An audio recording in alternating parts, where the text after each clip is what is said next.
નવા એક ફ્રોડની માહિતી, નવી એક છેતરપિંડીની માહિતી કે ટૂંકમાં ન્યૂઝપેપરમાં એવી જાહેરાત આવે છે જે ટૂંકમાં બહુ મોટી બધી જાહેરાત આવે છે. ટૂંકમાં ટચુકડી જાહેરાતમાં નથી આવતી, મોટી જાહેરાત આવે છે અને જાહેરાતમાં એવું લખેલું હોય છે કે દરેક ગામમાં, એટલે કે દરેક જિલ્લાના, તાલુકાના દરેક ગામમાં ટૂંકમાં બે બે વ્યક્તિની જરૂરિયાત છે. એટલે ગામે ગામે બે બે વ્યક્તિની ભરતી કરવાની છે નોકરી માટેની. હવે આવી જરૂરિયાત, હવે હકીકત જે સમજી શકતા હોય ને પહેલાં તો અહીંયા જ સમજી જવું જોઈએ કે આ જે સરકાર હકાલે છે, સરકારે જો તલાટી, મંત્રી કે ગ્રામ સેવકને 10-10 ગામ આપતા હોય, એને જો ગામ દીઠ 2 જણાની જરૂર ન પડતી હોય તો આ એવું બધું શું તીર મારી દેવાના છે કે એને દરેક ગામમાં બે બે વ્યક્તિની જરૂર છે. એટલે જે તે ટૂંકમાં જાહેરાત જોઈને એમાં એડ્રેસ આપેલું હોય છે. એ એડ્રેસ હમણાંનો જ હું તમને એક બનાવ કહું છું. એ એડ્રેસ ટૂંકમાં આપણે મવડી ચોકડી પાસેનું એડ્રેસ છે અને હું પણ ત્યાં આપણે વેરિફિકેશન માટે ગયો હતો. એટલે અહીંયા તમને ટૂંકમાં જાહેરાતમાં એવું લખેલું જ હોય છે કે 8 પાસ, 10 પાસ, 12 પાસ કે ગ્રેજ્યુએટ કે જે કંઈ હોય, તમે જે કંઈ કરેલું હોય, ટૂંકમાં તમારા માટે જગ્યા ખાલી જ છે, તમારે આવી જ જવાનું. એટલે તમે અહીંયા ટૂંકમાં બધા તમારા ડોક્યુમેન્ટ લઈને જાઓ. એટલે અહીંયા આપણે ટૂંકમાં એ લોકોની 7-8 જણાની ટીમ હોય છે, નાની એવી ઓફિસ રાખી હોય છે ને એ ઓફિસે ટાઈમ પર જ હોય છે કે એને ટૂંકમાં ટાર્ગેટ પૂરો થઈ જાય એટલે બધું હંકેલીને લબાચો હંકેલીને ભાગવાની જ વાત હોય છે.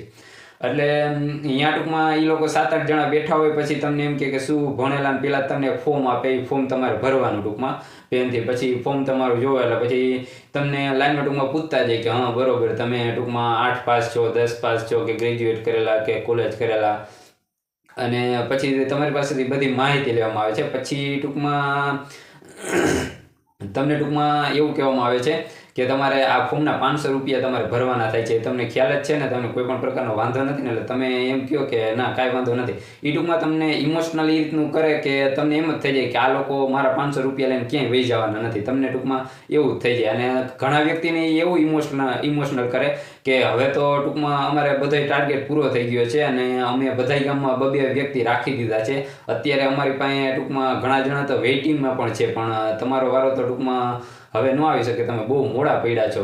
ટૂંકમાં એ રીતના તમને ઇમોશનલ કરે કે તમને એમ થાય કે આ તો હું 2 દિવસ મોડો ગયો તો મારી હાથમાંથી નોકરી વહી ગઈ. તમને હકીકત એવું થઈ જાય. અને પછી તમને વળી પાછા થોડીક વાર બેસાડીને પાછા તમને એમ કહે કે કાંઈ વાંધો નહીં, તમે ફોર્મ તો ભરતા જાઓ, જો તમારે જગ્યા થાય તો અમે તમને ટૂંકમાં જાણ કરીશું. લગભગ તો એ કે જગ્યા થઈ જ જશે. એ કે અમારે કે 10 જણાના હમણાં રિજેક્શન નીકળ્યા છે, જેને એ કે ટૂંકમાં બરોબર વ્યક્તિ નથી, કે એને ટૂંકમાં એની આવડત બરોબર નથી, કે પછી એને કાંઈ ડોક્યુમેન્ટમાં છેડછાડ કરેલી હતી એટલે અમે રિજેક્ટ કર્યા છે એને. એવી બધી તમારી પાસે ખોટી ખોટી વાતો કરે એટલે તમારી પાસે પાછું ફોર્મ ભરાવી લઈએ અને 500 રૂપિયા તમારી પાસે લઈ લઈએ.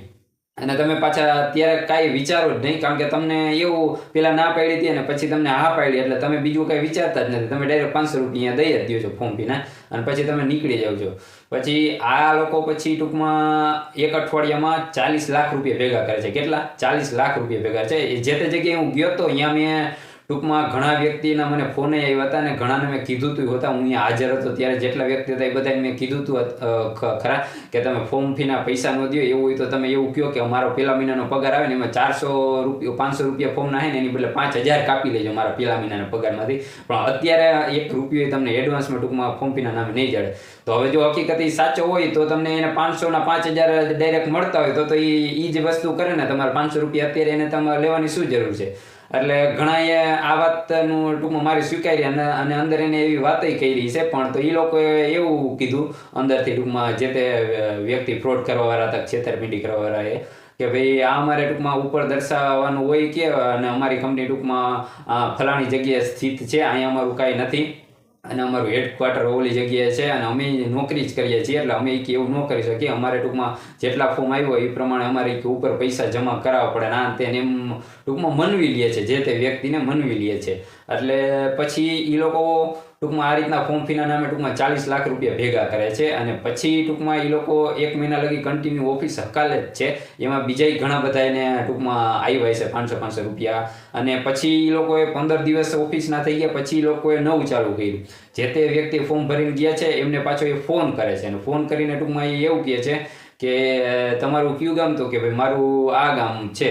તો કે તમારે જુનાગઢ તાલુકાનું ટૂંકમાં જુનાગઢ જિલ્લાનું આ તાલુકામાં આ ગામ તમને મળ્યું છે નોકરી માટે. તો તમે એમ કહો કે સાહેબ ઓહો એ તો બહુ આઘું પડી ગયું. તો પછી તમને એમ કે ત્યાં તમારે ટૂંકમાં તમે કોલેજ કરેલા છો એટલે તમને 21,800 રૂપિયા પગાર છે, અને જે 10 પાસ હોય એને એ કે આપણે 16,000 જ પગાર દઈએ છીએ, 12 પાસ હોય એને 18,000 પગાર દઈએ છીએ. આવી બધી તમારી પાસે વાત કરે છે, અને પછી તમને એમ કહે છે કે તમને તમારો અહીંયા વારો આવ્યો છે. તો પછી તમે એમ કહો કે ઓહો તો બહુ છેટું થઈ જાય ને આ તેને એવી તમે વાત એની કરો. એટલે પછી તમને એમ કહે કે એક કામ કરો, હું હમણાં સાહેબારે વાત કરી લો. તમારું કયું ગામ? તો તમે એમ કહો મારું આ ગામ છે આ તાલુકાનું. એટલે એ એમ કે કાંઈ વાંધો નહીં, હાલ હું સાહેબારે વાત કરી લઉં જો તમારા આજુબાજુના ગામમાં કંઈક સેટિંગ થતું ને તો. એટલે તમે કહો કાંઈ વાંધો નહીં સાહેબ, થાય તો કરાવો. કારણ કે તમે તો એવું જ વિચારો છો કે મારા 21,800નો પગાર ઓલાએ કીધો એ મને મળવાનું જ છે. તમે એવું વિચારી જ લીધું હોય, તમે બીજું કંઈ આગળનું તમને વિચારતા આવડતું જ નથી, એના જેવી વાત છે. અને આ તમે નથી વિચારી શકતા એનું જ કારણ એ છે કે આ લોકો કરોડો રૂપિયા લઈને વયા જાય સુટકેસ ભરીને. એટલે પછી લોકો પાછા ટૂંકમાં 2 દિવસ પછી પાછો ફોન કરે છે કે મેં સાહેબને વાત કરી હતી, એટલે સાહેબે ટૂંકમાં કીધું છે કે ટૂંકમાં તમારે અહીંયા રહેવું હોય તો થોડો ઘણો વહીવટ કરવો પડે. એટલે સાહેબ હવે કે વહીવટ વગર તો કરશે નહીં, કાં તમારે કે આ જિલ્લામાં આ જગ્યાએ તમારે નોકરી માટે જવું પડશે, તમારે નોકરીએ રહેવું હોય તો, અને કાં પછી તમારે જો તમારા આજુબાજુના ગામમાં કે અહીંયા ક્યાંય તમારે નોકરી રહેવું હોય તો તમારે થોડોક વહીવટ કરવો પડશે. તો હું સાહેબને વહીવટ દઉં ને તો એ કે સાહેબ તમારું અહીંયા ટ્રાન્સફર કે ટૂંકમાં ડાયરેક્ટ સેટિંગ કરાવી દે તો તમારે વાં નહીં જવું પડે. એટલે એ તમે પછી કહો કે કાંઈ વાંધો નહીં, એવું હોય તો તમે વાત કરો ને, એ આપણે કે વહીવટ તો દઈ દેવું એમાં શું બીજું. એટલે એ વળી પાછા વહીવટના નામે પાછા તમારી પાસે 5,000 કે 10,000 જેવો તમારો પગાર તમને કીધો ને એ પ્રમાણે પાછો તમારી પાસે વહીવટ માગે કે ભાઈ તમારે 10,000 રૂપિયા દેવા પડશે, ને તમારું ટૂંકમાં જે નોકરીનું સ્થળ છે ને યા તમારા ગામની બાજુમાં આ ગામ છે ને એ જ ગામે તમારે જવાનું રહેશે. એટલે તમે એમ કહો એ તો થઈ જાય તો મારે હારે મારું, એ તો મારા ગામથી કે 3 કિલોમીટર જ આગું થાય કે તો એ કે મને એ કે ટૂંકમાં પરવડે નહીં, કે હું સારું કે ઘરનું ઘર કે જળવાઈ રહી. એટલે આ પ્રકારે પાછા 10,000 રૂપિયા પાછા તમે એ સાહેબને દો છો. ટૂંકમાં તમારે બાજુના ગામમાં તમારે નોકરી લેવી એટલે 10,000 રૂપિયા પાછા દો છો. એટલે આમ કરીને એ 40 લાખનો આંકડો 1 કરોડને ઉપર વહી જાય છે. કારણ કે એવા ફોન એ લોકો બધાને કરે છે, અને બધાને આ જ રીતના અવળી વાત કરીને પાછા ટૂંકમાં સેટિંગના નામે બીજા પૈસા લે છે. એટલે 1 કરોડ રૂપિયાની મહિનામાં, 1 મહિનાનું હું કહું છું, 1 મહિનામાં એ 1 કરોડ રૂપિયા ઉપરનો આંકડો કરીને ઓફિસ બંધ કરીને વયા જાય છે. પછી બીજે ત્રીજે દિવસે ટૂંકમાં બધા જે કંઈ ફોર્મ ભરવાવાળા હતા એને ખબર પડે છે કે આ તો આપણી છેતરપિંડી થઈ, આ તો ઓફિસ બંધ કરીને વયા ગયા, ભાગી ગયા. પછી જે તે જગ્યાએ દોડે, પોલીસ ખાતામાં દોડે ને વાં દોડે ને કાંઈ થતું નથી.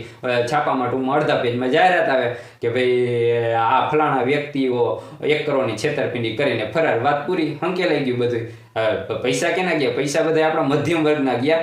અને આપણે ટૂંકમાં આ પ્રકારની જાહેરાતમાં બીજું કંઈ વિચારતા જ નથી, સીધા જ ટૂંકમાં ભાગી જઈએ છીએ. કારણ કે આપણને જોકે જે તે વ્યક્તિને આપણને લાલચ હોય કે ના આપણને નોકરી મળે છે, પણ હંમેશા તમે એક ધ્યેય રાખો કે આ પ્રકારે નોકરી મળતી જ નથી. જ્યાં પણ 1 રૂપિયો પણ ફોર્મના નામે કે કોઈ પણ ફીના નામે તમારી પાસે 1 રૂપિયો પણ માંગે છે તો તમારે એ રૂપિયો દેવાનો નથી. અને કદાચ તમને એવું કંઈ લાગતું હોય તો તમે એવું તમારે કહી દેવાનું કે મારો જે તે પેલો પગાર આવે એમાંથી તમે 1 રૂપિયો ને 1,000 રૂપિયા કાપી લેજો, પણ પેલા પગારમાં અત્યારે હું દેવા સહમત નથી. એટલે આ પ્રકારના ટૂંકમાં કોઈ પણ લોભ લાલચમાં તમે પડતા નહીં. આ બધી છેતરપિંડી જ છે. અને હકીકત જે જગ્યાએ નોકરીની જરૂર છે એ લોકોને તમારા પૈસાની જરૂર નથી, એને તમારી આવડતની જરૂર છે. એટલે એ તમને રાખવાના છે તમારામાં આવડત હશે તો, બાકી એને તમારે 1 રૂપિયો કે 100 રૂપિયા ફોર્મના જોતા નથી. એટલે આ બાબતે તમે ધ્યાન રાખજો ને આ વિડીયોને તમે શેર કરજો. અને હજી ઘણા ખરા એવા યુવાનો છે, ઓલાવે 40 લાખ રૂપિયા તો ફોર્મ ફીના નામે ભેગા કર્યા 500 કરીને, અને 1 કરોડ ઉપરનો આંકડો તો ટૂંકમાં એને આપણે ટૂંકમાં જે તે વ્યક્તિએ આપેલો આંકડો છે, હકીકત એનો 1 કરોડ ઉપર કે કેવડો આંકડો છે એનો તો કોઈ અંદાજ છે જ નહીં. એટલે જો આવું બધું ફ્રોડ કરીને 1 મહિનામાં વહી જતા હોય તોય કોઈ ટૂંકમાં કોઈને કંઈ પણ પ્રકારની કંઈ પૈડી ન હોય, અને કોઈને ટૂંકમાં એ પ્રકારનું બધાને ટૂંકમાં એક જ ઓલું હોય છે કે મારા તો ખાલી 500 ગયા હે, મારા તો 500 ગયા હે ને મારે ક્યાં વધારે ગયા. ને અમુક વળી આ સેટિંગના દીધા હોય કે બાજુના ગામમાં લેવાની, એને વળી 5,000 દીધા હોય તો એ ટૂંકમાં પછી ગોદડું ઓઢીને હોઈ જાય કે કાંઈ વાંધો નહીં 5,500 ટોટલ ગયા ને એમાં હું કે બીજે ગોતી લેવું. પણ આવું તમે કેટલોક ટાઈમ કરશો? આવા તો તમને ટૂંકમાં છેતરવાળા ઘણા પડ્યા છે કે તમને ટૂંકમાં તમારા નોલેજમાં નથી, તમને છેતરા રાખે છે. એટલે તમે થોડાક જાગૃત થાઓ, અને કદાચ તમે છેતરપિંડીનો ભોગ બન્યા હો તો તમે બીજાને કહો કે આ પ્રકારનું ફ્રોડ થાય છે. એટલે તમે આ પ્રકારનું ટૂંકમાં ક્યાંય જાતા નહીં. અને બીજા ઘણાને ટૂંકમાં રેપ્યુટેશન નહીં હોય, એ વાત હું તમને કહી દઉં. ઘણા ટૂંકમાં એ પ્રકારના ટૂંકમાં નોલેજવાળા માણસો હોય કે એને ટૂંકમાં ગામ આખું સ્વીકારતા હોય કે ગામ આખું એને કોઈ પણ પ્રશ્ન ટૂંકમાં પૂછતા હોય કે ભાઈ આ ફલાણું આમ થયું હોય તો હું કરું ના કરું. અને એ વ્યક્તિ જો આવી જગ્યાએ જઈને ફસાઈ જાય ને તો પછી ટૂંકમાં એને એમ થાય કે હું બીજાને કહીશ તો મારી પોતાની રેપ્યુટેશન ડાઉન થાય કે લેલા તું ઉઠીને આ ફ્રોડનો શિકાર બન્યો. એટલે આમાં એ બધું થાય છે. એટલે એ ઘણા ખરા તો એમ જ બોલતા નથી કે આ રીતના હું ફ્રોડનો શિકાર બન્યો છું, એ ટૂંકમાં છુપાવી જ રાખે છે. એટલે આવું બધું થાય છે. એટલે હકીકત તમે આ વાતને છુપાવો નહીં, આ વાત છુપાવવાની છે જ નહીં. તમે ફ્રોડ બન્યા છો તો તમારે ખુલીને કહી જ દેવાનું કે આ જગ્યાએ આ પ્રકારનો ફ્રોડ થાય છે, તમે ધ્યાન રાખજો, જેથી કરીને ઓલા લોકો ટૂંકમાં એનું ટર્નઓવર ન કરી જાય. સમજ્યા તમે? અને વિડીયો જો સારો લાગ્યો હોય, તમને એવું લાગતું હોય કે આ વિડીયોમાં કંઈક જાણવા મળ્યું છે, તો વિડીયોને શેર કરજો, અને જેથી કરીને આગળના જે કંઈ યુવાનો છે એ આ પ્રકારની સ્કીમમાં ન આવે. કારણ કે આ લોકો અત્યારે એક વખત સ્કીમ લઈને વયા ગયા છે અને પૈસા બનાવીને વયા ગયા છે. એ પૈસા પાછા વાપરીને 1-2 વર્ષ પછી પાછા આ સ્કીમ લઈને આવશે, અને પાછા એને નવા છોકરા જડશે, નવા યુવાનો આવશે. કારણ કે જે એક વખત ફોર્મ ભરીને ગયા છે એ તો પાછા ક્યાંક લેથ ઉપર કે ગમે ક્યાંક કામે લાગી ગયા છે, અને બીજા બધા નવા યુવાનો આવશે, એ પાછા 500 રૂપિયા દેશે, કે જે તે ટાઈમે ટૂંકમાં મોંઘવારીની હિસાબ પાછા 1000 રૂપિયા કદાચ કરી નાખ્યા હોય. એટલે આ બધી વસ્તુ આવી છે, એનું બંધ રહેતું જ નથી. પણ આપણે જાગૃતિના વિડીયો ચાલુ જ રાખવાના છે. આગળ પણ આપણે ઘણા બધા આવા વિડીયો મૂકવાના છે, જેથી કરીને તમને માહિતી મળી રહે. એટલે વધુમાં વધુ આ વિડીયોને શેર કરજો. Thank you.